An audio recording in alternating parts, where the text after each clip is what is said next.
Welcome.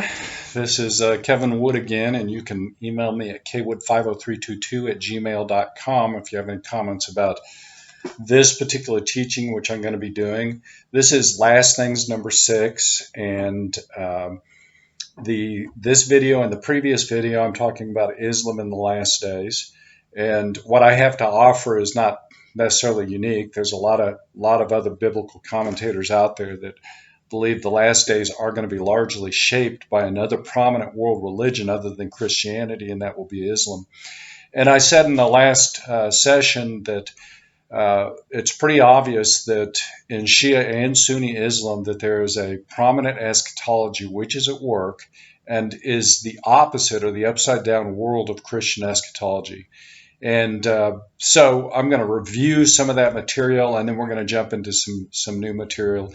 And I'm going to give you 7 perspectives of what you can expect if the Islamic eschatology or their worldview, if things come about in the way that they want, what we can expect in the last days. And there is no doubt in my mind that whether we're 1,000 years from the return of Christ or whether we're months away from the return of Christ, that from an Islamic perspective, their belief is they can precipitate the end of days by their activities. And this is what jihad is all about in part. In part, jihad is about making the world ready for the coming of the Mahdi or the 12th Imam or the hidden Imam. I said in the last video that the former president of Iran, that he has publicly stated that the 12th Imam is with us. And this in fairly recent statements. And that at least in part, the fervor of ISIS and the reason why it attracted Islamic adherents from around the world was that fervor was present because they were all excited about establishing the last days caliphate and bringing forth the caliph, the imam, the hidden imam, so that they might have worldwide domination. And let's make no mistake about this, that Islam is about worldwide domination, and that certainly fits into what Christians think of in the last days. Christians and Jews alike, and not just Christians and Jews, but people who will not submit, will be forced to submit in these last days from an Islamic perspective, or else they'll have nothing. They'll have no freedom. And so one of the things that I like to teach on when I'm teaching about the last days is let's get the last days idea and concept that somehow Christians are going to escape trial and trouble and tribulation, submission, that somehow there's going to be this magical rapture, which, by the way, as I've taught, has very limited scriptural basis. People hold on to the concept of the rapture with the idea they're going to escape all these troubles. I think Christians need to be prepared, however, for severe persecution. And one reason we have to be prepared for severe persecution is we know what has happened when Islam has become ascendant in other parts of the world.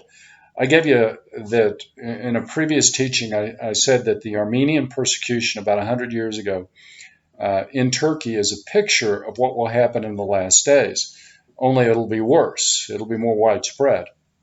And most people don't talk about this persecution. They talk about the Holocaust, and rightly so. That was terrible. But before you had the Holocaust, you had the killing of some up to 2 million people, largely Christian, in eastern Turkey because of the prejudice in Islam against people who were not Islamic.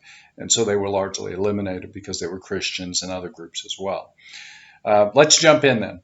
Let me offer, as I begin, a couple of anecdotes.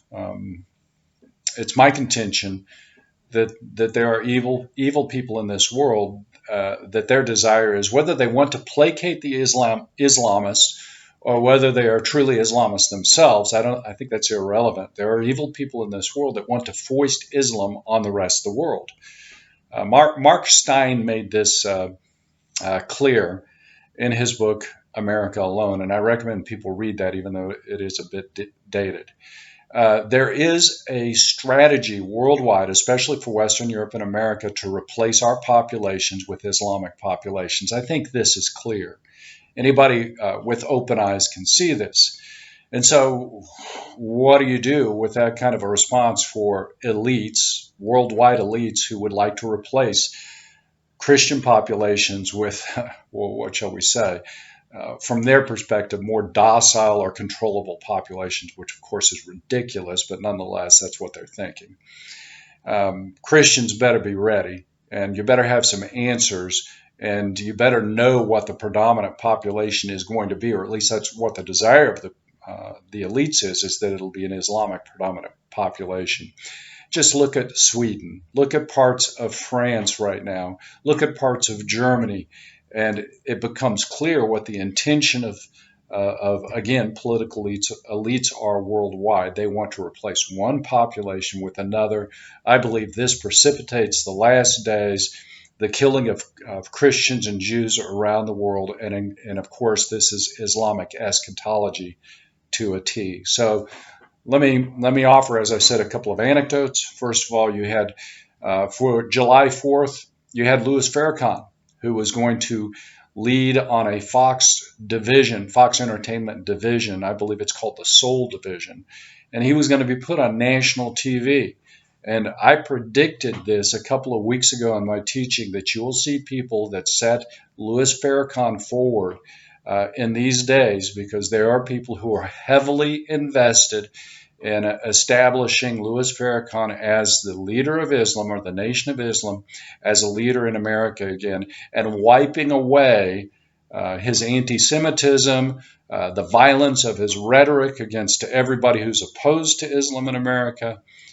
You will increasingly see this, and surprisingly, it wasn't conservatives that got the kibosh on Louis Farrakhan, but it was liberals who are, and by the way, praise God for this, who are aware of his anti-Semitism, and so the Fox Entertainment division decided that it's probably not a good idea to put him on nationwide TV. But nonetheless, the effort was made. Second, I'll offer you another anecdote. A Minnesota state rep came forward this last week and said that the strategy in Minnesota is that once the police are defunded and eliminated in certain areas, especially in Minneapolis, St. Paul, that a combination of community leaders, led especially by the Muslim Brotherhood and affiliates thereof, will take control of policing local neighborhoods.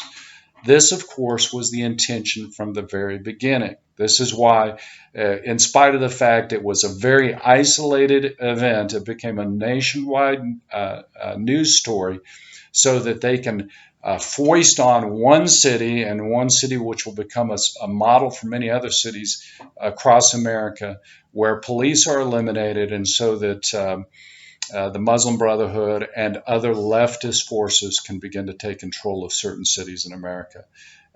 Do not be surprised if what happened in Minneapolis with a large replacement of the population, if you get a Democratic president coming in November, there will be other cities, and one of those that is kind of on the list to have replacement population is Wichita, Kansas. Do not be surprised if this takes place in the near future, and also do not be surprised if there are zones in those cities. By the way, Germany is the model for this. If there are zones in those cities which are no-go zones for typical police forces, because they have a plan and it does not include typical policing. That's what all of this is about. Now, let me give you a brief summary. Shia Islam, or Shia eschatology, which I've told you incorporates quite a few Sunnis who believe in the same, pretty much in the same thing. First of all, it believes in a hidden imam, or the 12th imam. He will come forth in the last days. He will establish a caliphate, and that caliphate will have worldwide domination. Especially, it will rule in the area of the Levant. The Levant is, of course, includes and incorporates Jerusalem. And so any person who's in Israel or Jerusalem will come under the submission of the caliph in the last days. The caliph, or this Islamic world ruler, will rule from Jerusalem and the Levant. What else? the Levant has this concept and this idea that Jesus will return with the hidden imam, and he will submit to the hidden imam, and he will submit to Islam, which of course that's what Islam means, is submission. And that in the last days there'll be this grand battle after they establish the caliphate between the evil one from their perspective. This is the Islamic perspective, and that evil one will be called the Dajjal. And so Jesus and the Imam or the Mahdi will fight and defeat the Dajjal. And you and I know who the Dajjal is because it's the upside down world in Islam. Well, the Dajjal is Jesus returning, and the Jesus that the last days Jesus is the false prophet, which is talked about in the book of Revelation. And the Imam, of course, the Mahdi or the 12th Imam, or the hidden imam, is, of course, the Antichrist. And so we look forward to the day. We do. There will be great suffering, but we look forward to the culmination of these events. We just have a different perspective on who wins and who loses.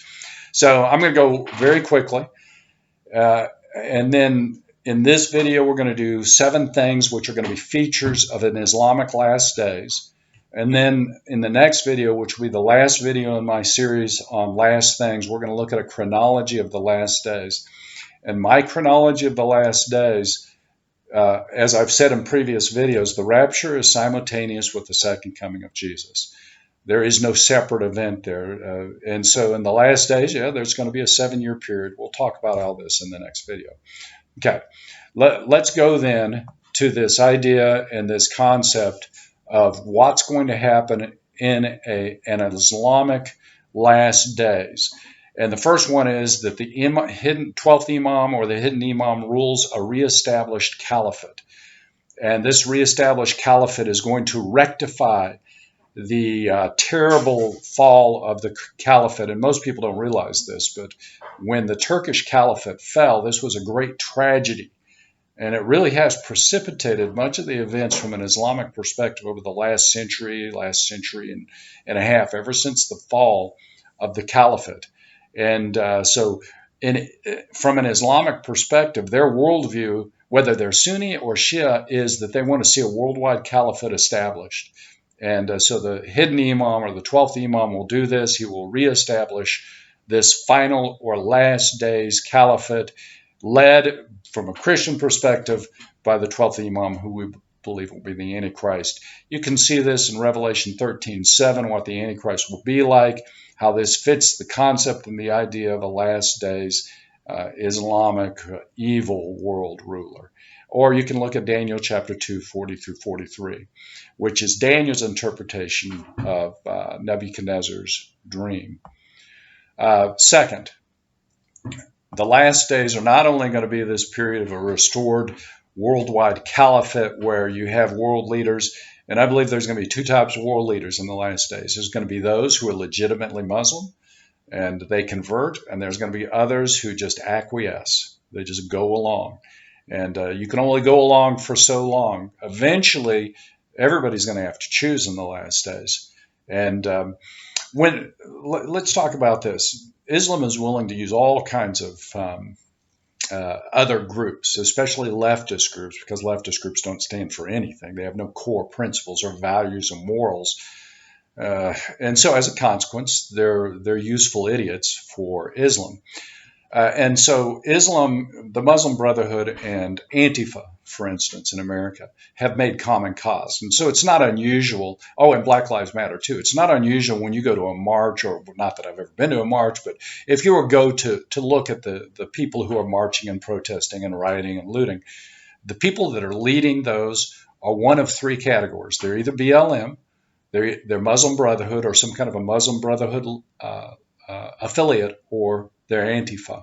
And they've all made common cause because ultimately they hate freedom and they hate America and they hate Christians. And it's surprising that now they want to destroy churches and anything associated with Christianity. That's coming, folks. And one reason we have to stand firm is because that's a picture of the last days, the destruction of Christianity and churches and anybody who is faithful to Christ. That's a picture of what they expect. Anyway, So they will reestablish the caliph, and this caliph will have reach, power, influence worldwide, which of course Pixar is a picture of what Christianity expects in the last days. Second, Israel will be increasingly pressured and persecuted, and I told you that Jerusalem will become the center of the restored caliphate, or their picture of the Levant. And if I had more time, I would explain to you what the Levant is all about, but just think in your mind ISIL instead of ISIS. Well, who always used the term ISIL instead of ISIS? Well, that was Barack Obama. And the last word in ISIL is Levant. Barack Obama was anticipating the Levant. And so that is a last days picture. And I got to tell you this right now. It fits perfectly with our concept and our idea that in the last days, the Antichrist will set himself up with Jerusalem as his capital and strike out against all opposition from there. And there are going to be many willful dupes who go along with this. I have a quote from Sheikh Sabri, and he says that Muslims believe that the Jews have no connection to the Temple Mount, but in the last day, Islam will claim primacy. And so the idea that Jews have any right to the Temple Mount from the average Muslim perspective is not there. Instead, they're going to claim that they have the power, they have the ability to take control of that, and it's going to lead to worldwide conflict when that takes place. Number three, Christians increasingly persecuted. You could look at Matthew chapter 24, and I use this verse all the time. It refutes the idea that Christians are somehow going to be exempt from last days persecution. Matthew 24:22, but for the sake of the elect, those days will be cut short. It'll be so bad that Jesus will return because there will be none of the elect that are left. This reminds me of the famous Bonhoeffer quote. Bonhoeffer said, when there is no room left for believers on the earth anymore, that's when the end will come. Those are going to be dark days for Jews, for believers, for anybody who's a contrarian. Those are going to be dark days. You could look up Daniel 7:22, and the horn was waging a war with the saints. Yeah, just look up Daniel 7:21, and you'll see the Bible is explicit there. That in the last days, the Antichrist will come and he will wage war against the saints. And the phrase there is, he will overcome them. Again, I think this refutes this notion that somehow Christians are going to be exempt from persecution. I just don't think that is a solid biblical concept. And we're going to have to agree to disagree on that one if you think that somehow Christians are going to be protected in the last days. I would recommend anybody who has that concept to read a little bit of Corrie ten Boom. Of course, she was a survivor from the Holocaust, and the Armenian genocide and the Holocaust, both 20th century events, ought to convince any believer that the idea that somehow there's going to be this special class of believers that don't have to face persecution, I just don't get it historically. It does not fit in. I think the opposite of what fits in. And I would add this from the Voice of the Martyrs. There have been more Christians persecuted and killed in the last 120 years than in the previous 19 centuries combined since the death, burial, and resurrection of Jesus Christ. We should anticipate tough times. Number 4, worldwide economic trouble. When the caliphate is established and when it begins to have major worldwide influence, you can see Revelation 6:6. You're going to see scarcity. There's going to be upheaval in markets and worldwide food supplies. It's going to be a desperate time. And it's going to require real faith to go through those hard and difficult times. Number 5, forced religious participation. I'll give you another quote from a practicing Muslim, a guy named Mashaf Resh. Neither is it permitted to say the name of Satan. Oh, well, this quote is actually out of context, but I'll use it nonetheless. Neither is it permitted to say the name of Satan because it is the name of our God. I talked about this last week, and I'll just reiterate that Islam is an upside down world, upside down eschatology. And I told you that at the core, their religion is satanic and evil and really bizarre. Just think about their practice of going and touching on Hajj, the Kaaba stone. It is a bizarre and a weird practice. And this guy says Satan is the name of their god, and he's a practicing Muslim. I think that's kind of Islam. That's kind of interesting. Anyway, in Islam, there is no freedom of religion. Anybody who would tell you that Islam comes in and offers freedom and an age of reason is ridiculous. Islam means submission. See Revelation 13:16. The forcing of an individual to submit to an external mark to identify whether they are Christian or whether they're Islamic. You have to have some kind of an external proof. And by the way, this already happens in parts of the Islamic world. If you happen to not be Islamic, then you are forced to have some kind of an external designation. And in the last days, this will happen to everybody. Number 6, worship of a central religious figure. And so when the hidden imam comes along, there's going to be this focus worldwide on the power of this last days Antichrist. In Shia Islam, the Khomeini rules until the unveiling, and by the way, Shia Islam is centered in Iran, by the way, and in Shia Islam, the Khomeini rules until the unveiling of the expected one, or the 12th Imam. And I've already told you that Ahmadinejad believes the 12th Imam is already on the planet. He's already alive. You could look at Revelation 13:12, where some form of worship is required of the beast. And then finally, number 7, horrific worldwide conflict. Many people will not submit. I, for one, will not submit. And if you're a Christian, you shouldn't submit. And so that means there's going to be horrific worldwide conflict. There's going to be parts of America, Kansas, Oklahoma, Texas. There's going to be huge areas where Americans are going to be up in arms, rightfully so. And we can expect this in the last days. There is going to be horrific worldwide conflict. You can see Revelation 6:8. I've got a quote from another Islamist quote. The victory of Islam will be realized following the advent of the Mahdi, or the 12th Imam, who will establish one religion and one government throughout the entire world. That tells you everything you need to know. From a Christian perspective, the Islamic eschatological worldview is all about them ushering in the Mahdi, who will be the Antichrist from a Christian perspective.